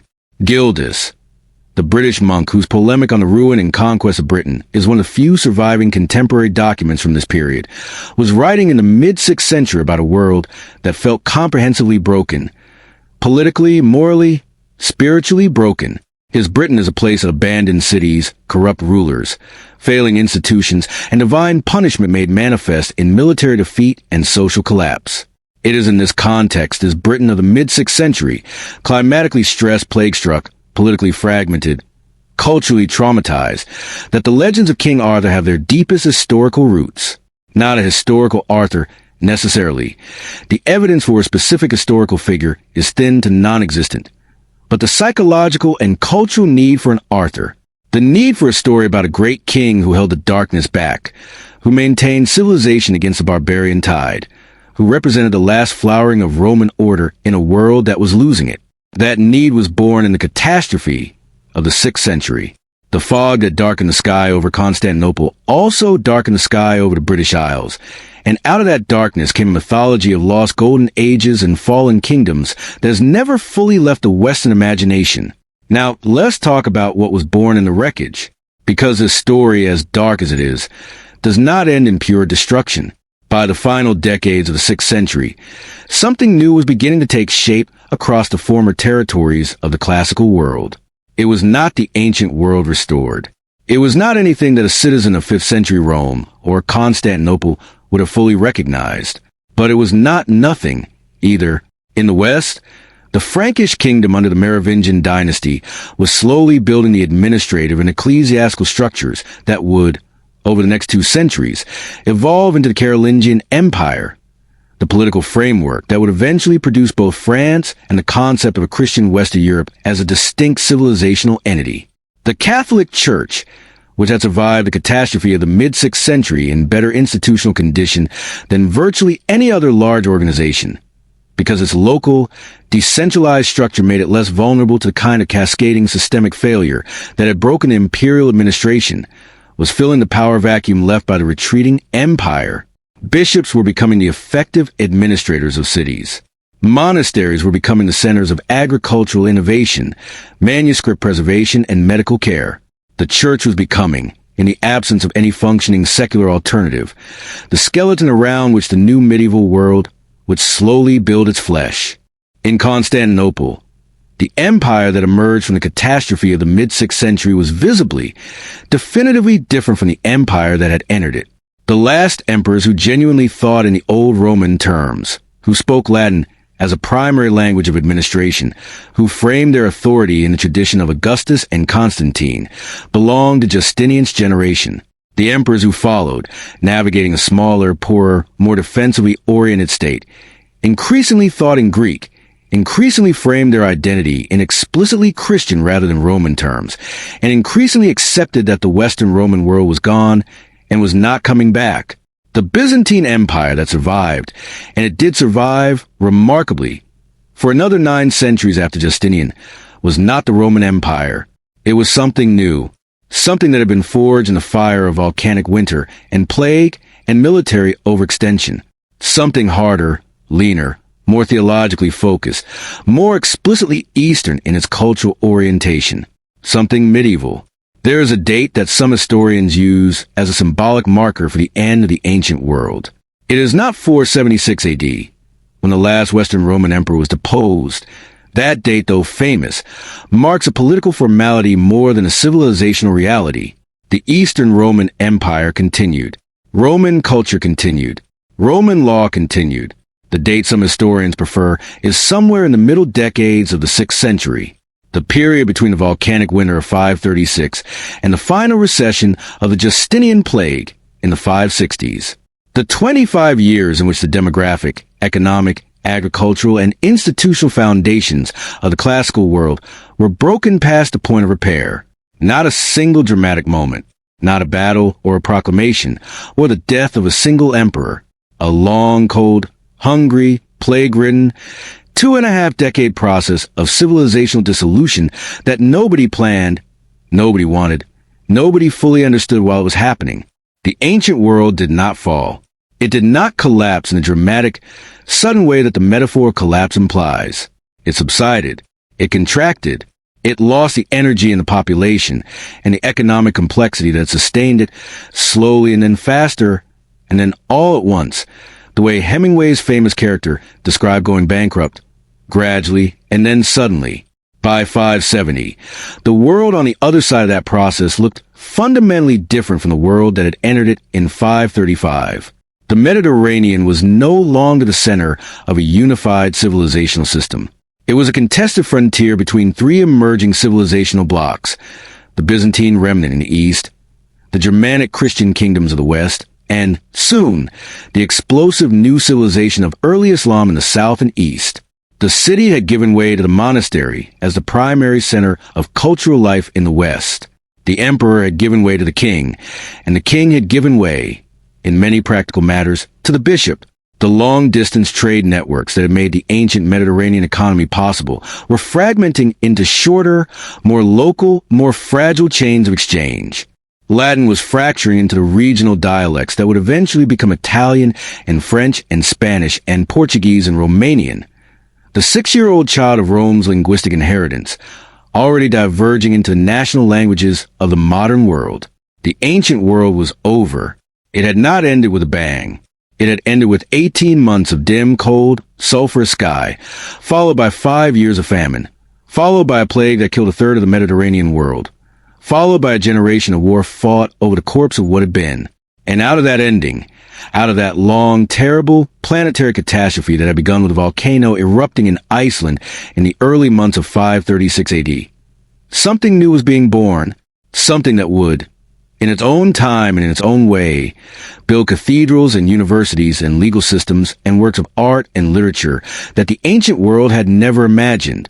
But first it had to survive the dark. And the dark, in the end, was not the end of the story. It was, as it always is, the beginning of the next one. There's a question that sits underneath all of history, beneath every story of collapse and catastrophe and civilizational ending. And it is this: what do we do with the dark? Not metaphorically, not philosophically, practically. When the thing that sustained you is gone, when the harvest has failed and the plague has come and the empire has contracted and the world you understood has become unrecognizable, what do human beings actually do? The answer, across every culture and every century and every catastrophe that the species has ever survived, is the same. They build something. Not immediately, not cleanly, not without enormous loss and suffering and the long, disorienting grief of people who know that what was cannot be recovered. But eventually, always, inevitably, they build something. Something that could not have existed without the destruction that preceded it. Something that carries within it the DNA of what was lost, transformed by the pressure of catastrophe into a shape that the old world could never have produced on its own. This is the final chapter of the story of 536 AD, and it is, in some ways, the most important one, because it is a chapter that explains why this history matters, not just as a record of suffering, not just as a forensic reconstruction of a planetary catastrophe, but as a story about what human civilization actually is and how it actually works. Let us begin with what was saved. Because not everything was lost, and the story of what survived the catastrophe of the mid-6th century is as important as the story of what perished. The most consequential survivor was knowledge. Specifically, the knowledge reserved in the monastery networks of Ireland, Britain, and continental Europe. The same Irish monks whose annals recorded failure bred in 536, whose communities had struggled through the famine years and the plague years in their stone buildings on the edges of the Atlantic world. Here is one of the great ironies of the catastrophe of 536. the climatic and demographic disaster that was destroying the infrastructure of classical civilization in its Mediterranean heartland, was simultaneously driving a cultural preservation project in its most peripheral territories. While plague and war and economic collapse were interrupting the transmission of classical knowledge in Rome and Alexandria and Constantinople, Irish and Northumbrian monks were copying, with extraordinary devotion and extraordinary artistic ambition, the texts of civilization they had never lived inside. Virgil and Cicero, the Gospels and the writings of the Church Fathers, the mathematical and astronomical texts of late antiquity, the medical knowledge of Galen and Hippocrates, the philosophical inheritance of Plato, filtered through Christian interpreters. All of it was being copied, annotated, illuminated, and preserved in monasteries whose physical remoteness from the centers of catastrophe made them, paradoxically, the safest places in the Western world for the maintenance of intellectual culture. The Book of Kells, that astonishing hallucinatory masterpiece of medieval manuscript illumination, produced in an Irish or Iona scriptorium sometime around the year 800, could not exist without two prior conditions. The first is the Irish monastic tradition of manuscript copying, which was itself born in the 6th century, during and after the catastrophe of 536. The second is a catastrophe itself, which by breaking the more direct lines of classical cultural transmission, made the peripheral monastic preservation project not merely a hobby of devout scholars, but the primary mechanism by which the Western world retained any connection to its own intellectual past.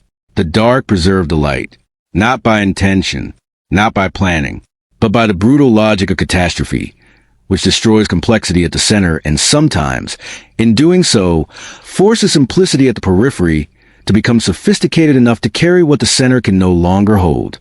The second great survivor of the catastrophe was law. Justinian's Corpus Juris Civilis, the massive codification of Roman legal tradition that his scholars completed in 534, 2 years before the volcanic winter began, is one of the most consequential intellectual achievements in human history. It survived the catastrophe that destroyed the empire that produced it. It survived the plague that killed the jurists who wrote it. It survived the military defeats that stripped away the territories it was meant to govern.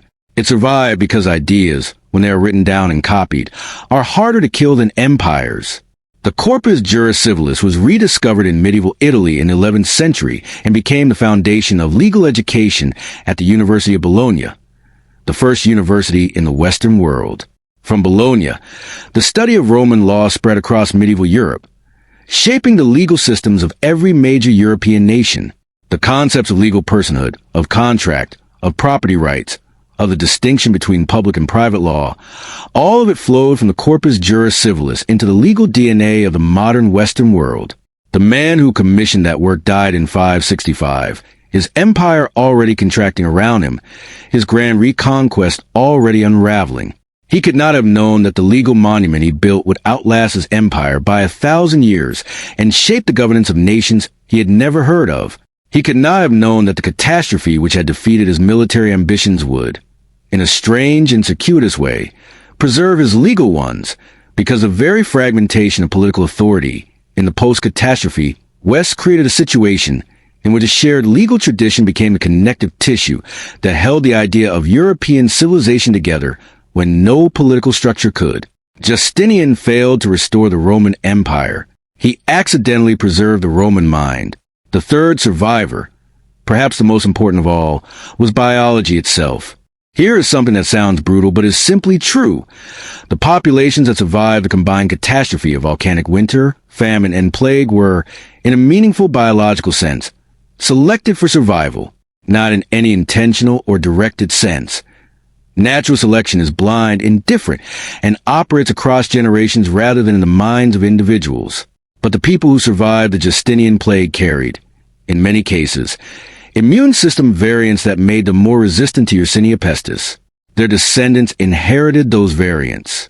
And when the plague returned, as it did in waves, over the following 2 centuries, those populations were better equipped to survive subsequent exposures than their ancestors had been to survive the first. This is one of the reasons that the Black Death of 1347 to 1353 AD, while catastrophically lethal, did not produce quite the same degree of civilizational rupture that the Justinian Plague produced in the 6th century, even though the Black Death was, in some estimates, demographically even more severe. The populations of medieval Europe had a degree of immunological priming, inherited from the survivors of the 6th century pandemic, that their ancient predecessors had entirely lacked. The catastrophe of 536 and its aftermath was, among other things, a brutal and involuntary immunological education for the human species in the Northern Hemisphere. The tuition was paid in tens of millions of lives, but the knowledge was encoded in the genomes of survivors and passed forward through every subsequent generation. We are, in the most literal biological sense, partly the children of the catastrophe of 536. The immune systems of every person of European or Near Eastern ancestry carry, in various forms, the molecular memory of what Yersinia pestis did to the ancient world and what the ancient world survivors developed to resist it. Now let us talk about what was built in the ruins, because the story of the medieval world, which is too often told as a story of decline, of the extinguishing of classical light, of darkness and superstition and barbarism, is more complex and more interesting than that telling allows. The medieval world that emerged from the catastrophe of the mid-6th century was different from the ancient world. In many respects, for most ordinary people, it was harder, materially poorer, more locally constrained, less connected to the broad intellectual and cultural currents that had made the ancient Mediterranean world so extraordinarily creative. But it was not a dead world. It was a world in the process of finding new forms. The agricultural innovations of the medieval period, the heavy plow, the three-field rotation system, the horse collar, emerged in the centuries following the catastrophe, partly in response to the problem of maintaining agricultural productivity with dramatically reduced labor forces. When half your farming population is gone, you are highly motivated to find ways of extracting more output from fewer workers. Necessity, as always, was the mother of invention. The heavy plow transformed European agriculture by making it possible to cultivate the dense, clay-rich soils of Northern and Western Europe that Roman light plows had struggled with. This opened vast new agricultural territories that the ancient world had largely ignored because it did not have the tools to work them, and shifted the center of European agricultural productivity northward, away from the Mediterranean heartland that had sustained classical civilization. The three-field rotation system dramatically improved soil fertility and reduced the risk of total crop failure by diversifying what was planted and allowing fields to rest. It was, in essence, a civilizational response to the memory of famine, an institutionalized attempt to build agricultural resilience against the kind of catastrophic harvest failure that the volcanic winter of 536 had produced. These innovations did not appear overnight. They developed over the course of the 7th, 8th, and 9th centuries, driven by the cumulative pressure of reduced population, reduced agricultural complexity, and the need to maintain food security with the tools and labor available. They were the agricultural intelligence of a civilization that had been broken and was rebuilding itself with the knowledge of what breaking felt like.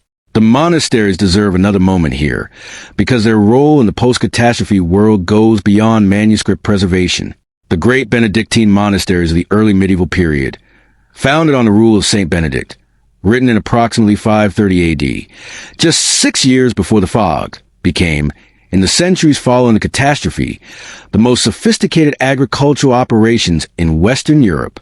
Benedict's rule, which organized monastic life around a balance of prayer, reading, and physical labor, created communities of educated men who were simultaneously intellectually engaged and practically skilled, a combination that the ancient world had tended to regard as philosophically problematic, since manual labor was generally considered beneath the dignity of educated men. This was one of the quiet revolutions that the catastrophe made possible. By destroying the economic and social structures that had maintained the ancient distinction between intellectual and manual work, the catastrophe of the mid-6th century created the conditions in which the monastic synthesis of thought and labor could become not just a religious ideal but practical necessity, and, eventually, a civilizational model. The Benedictine monasteries drained swamps. They cleared forests. They developed new crop varieties. They maintained the medical knowledge that survived from antiquity and applied it, however imperfectly, to the communities around them. They ran the schools. They kept the records. They provided the stable, long-term institutional memory that no political structure of the early medieval period could match, Because no political structure of the early medieval period had the institutional longevity of a monastery following a rule written for eternity. The catastrophe that began in 536 created the conditions in which this kind of institution became essential, and in becoming essential, it shaped the entire cultural trajectory of Western civilization for the next 8 centuries.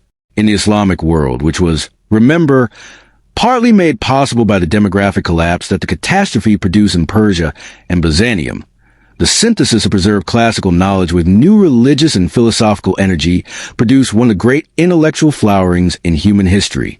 The translation movement of the 8th and 9th centuries, centered in Baghdad under the Abbasid Caliphate, systematically translated the surviving works of Greek science, philosophy, and medicine into Arabic, preserving, commenting upon, extending, and in many cases significantly improving upon the classical inheritance.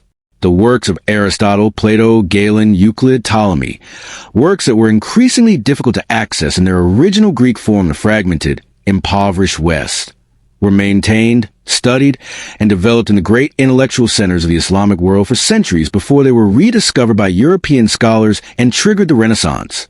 The Renaissance, that explosion of intellectual and artistic creativity in 14th and 15th century Italy that is conventionally understood as the rebirth of classical learning, was only possible because classical learning had been preserved. Preserved partly in the Byzantine libraries that survived until Constantinople fell in 1453. Preserved partly in the monastic scriptoria of Ireland and Northumbria. Preserved partly in the Arabic translations made in Baghdad centuries earlier. All of these preservation streams trace back, in one way or another, to the catastrophe of the mid-6th century, to the destruction that forced the diaspora of knowledge, the multiplication of preservation sites, the accidental redundancy that ensured that when one library burned or one monastery fell, the knowledge it held existed somewhere else, in another form, in another language, waiting to be found again. The catastrophe that could have ended human civilization's intellectual inheritance instead, through the chaotic, unplanned, desperately contingent process of survival, diversified it, spread it across more sites, more cultures, more languages, more traditions than it had ever inhabited before. The dark, in preserving what it forced into corners, gave the light more places to come from when it returned. We need to talk about what 536 means for us, right now, in this century, because this is not ancient history, in the sense of history, that no longer applies. It is ancient history in the sense of history that contains within it the most relevant and urgent lesson that any civilization currently alive on this planet could possibly learn.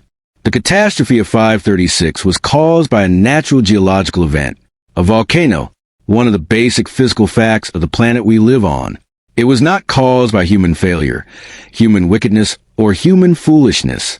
It was caused by the Earth doing what the Earth does, releasing the pressure built up along tectonic boundaries, injecting sulfur into the stratosphere, altering the atmospheric chemistry of the planet. And the civilizations of the ancient world, sophisticated, wealthy, militarily powerful, intellectually accomplished as they were, had essentially no capacity to anticipate it, no capacity to respond to it collectively, and no capacity to manage its consequences in a way that prevented the cascade of famine, pandemic, and civilizational collapse that followed. They did not know what was coming. They did not know what had hit them. They could not coordinate a response across the geopolitical divisions that separated them. And so, a geological event that the planet has experienced many times in its history, and will experience again, became, through the compound effects of human institutional fragility, the worst catastrophe in recorded human history. Now consider what we know that they did not. We know about stratospheric aerosols. We know about volcanic winters. We know about the transmission of Yersinia pestis. We know about the connection between malnutrition and immune suppression. We know about the ecological mechanisms that drive pandemic emergence. We know about the ice cores and the tree rings and the ancient DNA and the settlement archaeology that have allowed us to reconstruct, in extraordinary detail, exactly what happened and exactly why. We have the knowledge. The question, the urgent, uncomfortable, historically informed question, is whether we have the institutional capacity to use it, because the geological conditions that produced the 536 eruption still exist. The Icelandic volcanic zone is still active. The Mid-Atlantic ridge is still spreading. Supervolcanic systems like the one beneath Yellowstone in the United States are still building pressure over geological timescales that make the interval between major eruptions seem long to human minds but brief in planetary terms. And beyond the volcanic risk, the broader lesson of 536 is about systemic fragility, about how interconnected civilizational systems, agricultural systems, economic systems, public health systems, political systems, can fail in cascade when they are simultaneously stressed beyond their capacity to absorb shocks. The ancient world of 536 was more interconnected than it knew. Trade routes that moved grain also moved plague. Atmospheric systems that linked Iceland to Constantinople also linked Constantinople to China. The complexity that made the ancient world wealthy and sophisticated also made it vulnerable. Because complexity creates dependencies, and dependencies create cascade failure pathways. The modern world is incomparably more interconnected than the ancient one. Its dependencies are deeper, its supply chains longer, its systems more tightly coupled. The efficiencies that interconnection produces are real and valuable, and have lifted billions of people out of poverty. But the vulnerabilities that interconnection creates are also real. The story of 536 is, among other things, a story about what happens when a globally interconnected civilization encounters a global-scale shock for which it is structurally unprepared. We have been told that story before. We are, at this particular moment in history, being told it again, but let's not end there, because the story of 536, in its full complexity, is not a story of pure catastrophe. It is a story of catastrophe and creation, of ending and beginning, of the terrible generative power of darkness to force the emergence of things that the light, on its own, might never have produced.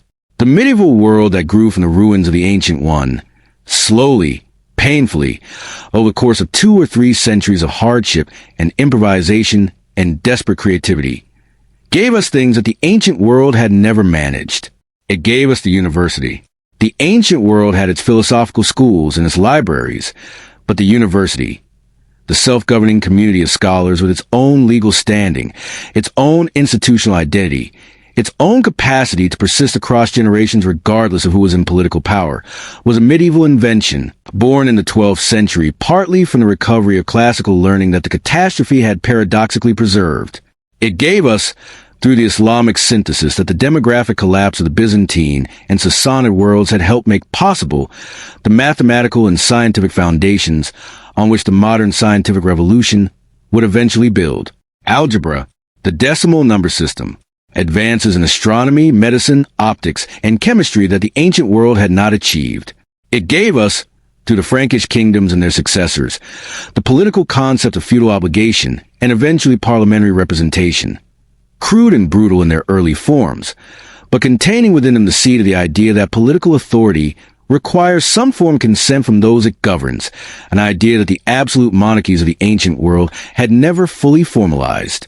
It gave us, through the monasteries and the cathedrals that replaced the temples of the ancient world, one of the most extraordinary architectural traditions in human history, the great Gothic cathedrals of medieval Europe, which represent a solution to the problem of building with light and stone that no ancient architect had ever attempted or achieved.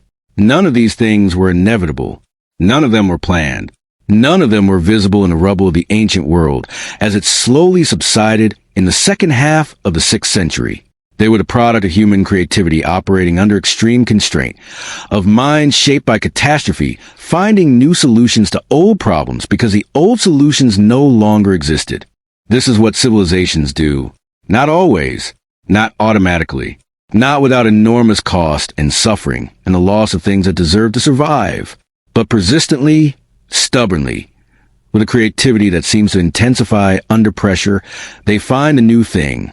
They build from the ruins. They carry the knowledge forward in whatever containers catastrophe is left intact. And they use that knowledge to build something that could not have been built before, because before, there was no reason to build it. Let us end where we began. In the dark, in the early months of 536 AD, somewhere in Iceland, a volcano erupted. No one who was living a life connected to the civilized world witnessed it.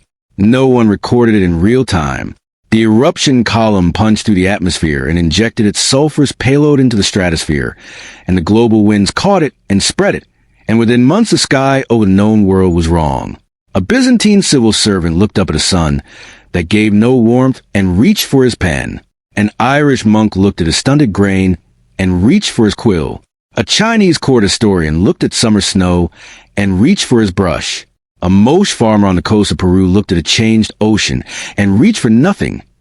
There is no record we can read, only the archaeology of what he left behind when his world contracted around him. None of them knew what the others were seeing. None of them knew what had caused what they were seeing. None of them knew that in 1,500 years, scientists would drill 2 miles into the ice of Greenland and find, locked in a thin layer of ancient snow, the chemical fingerprint of the moment their world changed. None of them knew that we would be here, thinking about them, but here we are, reading the ice cores, reading the tree rings, reading their words, the few that survived, and try to understand what they experienced and what it cost them and what it built. The volcano did not know it was ending an era. The plague did not know it was clearing the ground for a new civilization. The darkness did not know it was preserving the seeds of a new light. History does not know where it is going. It never does. It only knows, if we're willing to read it honestly, in all its complexity and all its horror and all its strange, unearned generosity, where it has been, and where it has been again and again, across every catastrophe and every collapse and every dark year that this extraordinary, improbable, infuriating, resilient species has ever survived, is here, still building, still reaching in the darkness for something to write with,